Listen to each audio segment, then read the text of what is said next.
Tough round to score right here. Dante's Boxing Nation, what's going on, guys? So Edgar Berlanga puts on a terrible performance, getting the win over Steve Rose. The entire night, Berlanga, he looked like he was confused, like he didn't know how to deal with foot movement. He was just following around his opponent, never managed to cut off the ring, didn't even really attempt to cut off the ring. Even though Steve Rose is not a big step up in competition, especially for someone on the level of an Edgar Berlanga. With that being said, it's sad to say that Berlanga is lucky he was in there with someone like Steve Rose, because if he was in there against a really good step up in competition type of opponent, he would have most likely got knocked out. Steve Rose did nothing but move around and throw lead right hands. But the crazy thing is, almost every time Rose threw the right hand, he would land it. And then in the second half, Steve Rose, he started to use his jab. Soon as he started hitting this man with the jab, he busted Edgar Berlanga's nose, and he couldn't miss with the jab. He was just hitting him with jab after jab after jab. And Berlanga, once again, is just plodding along, looking like he doesn't know what to do. And it was because he did not know how to deal with angles and foot movement. In fact, Berlanga even admitted when he did his post-fight interview that he's going to have to learn how to fight guys that are going to quote unquote run from him, because he said now he believes all his opponents are just going to run from him. I guess he's never studied any Mike Tyson fights before, but it just amazes me. A guy with Berlanga's type of amateur pedigree, you would think that that would be one of the basic things to learn, is to cut off the ring. You know how some undefeated fighters, they get knocked out, they take an L for the first time, right? And then they come back, and then their very next fight, all of a sudden they're cautious. They don't really let their hands go because they don't have the confidence of that undefeated fighter. This is how Berlanga looked in this fight. I truly believe he lost confidence from his last two performances. Him getting knocked down, him getting hurt. He got hurt, I think, in both fights, got caught with a lot of unnecessary shots against very weak opposition. And I really think that destroyed his confidence, because that's the way he fought in this fight. And I would not be surprised if Canelo Alvarez ends up calling him out after this performance, assuming Canelo can get past Bivol and Golovkin. I wouldn't be surprised if he goes after Berlanga after this performance. You know, when that sparring footage leaked, when Berlanga, when he sparred against Erickson the Hammer Lubin, of course, Lubin was putting hands. He was completely putting hands on Berlanga. Matter of fact, he even knocked him down. You have people trying to defend Berlanga, saying, hey man, that's just sparring and it's not the same thing as a real fight. That doesn't tell the whole story.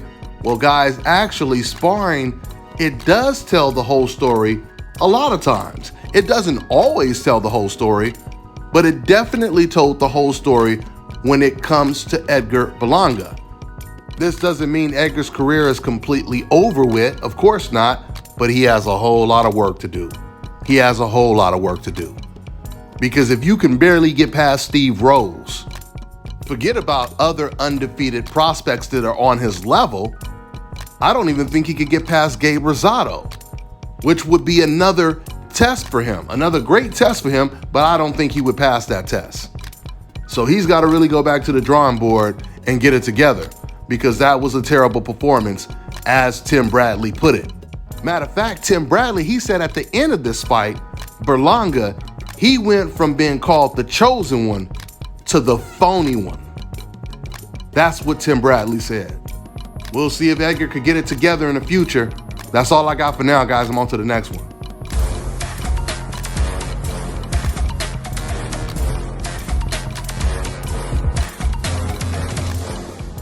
My name is Chris, and I'm all the way here from Anchorage, Alaska at South Carolinas, and I'm here for my second treatment of SMP. Well, I was sitting at home one day and going over my Facebook page, and they have different, like advertisements popping up, and I saw one for SMP, and I saw some pictures of some guys, a before and after, and I was looking at that, and it caught my attention, so I Googled it. SMP, nothing showed up in my area. So, I did a little more research, and all of a sudden, Scout Carolinas popped up in the web browser. So I started watching his videos and seeing all the reaction from all the other people. We talked on the phone, we made appointments and everything. I sent him pictures and he looked at them and I was like, can you fix this?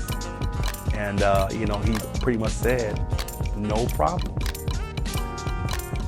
My first session, he made me feel extremely comfortable. It was almost like I was talking to family.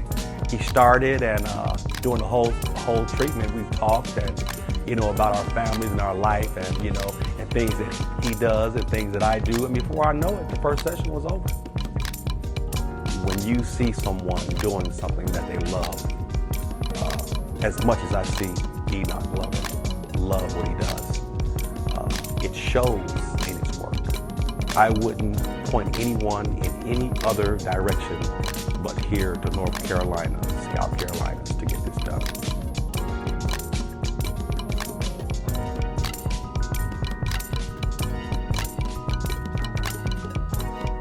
All right, now check this out, guys. If you're looking to repair eczema scars, burns and bruises, dark spots and blemishes, then this right here is the perfect product for you guys. It's called LO Key Face and Body Oil. Athletes and top-ranking boxers, they're also using it after training to reduce swelling, inflammation, and to ease the pain. So get yours today. Go to lodkey.com, like them on Facebook, and follow them on Instagram.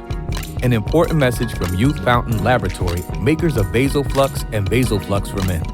If you're over the age of 35 and over the years you've eaten pizza, dairy foods, deli meats, or meats with fat, you are likely to have some degree of plaque buildup in your veins and arteries.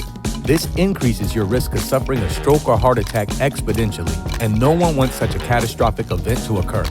Introducing Plaque-Out. Plaque-Out is made of all natural ingredients proven to help dissolve clots in the blood, remove calcium deposits and plaque from the walls of veins and arteries, improve viscosity of the blood, improve elasticity of the veins and arteries, treat varicose veins, and prevent the reoccurrence of plaque buildup.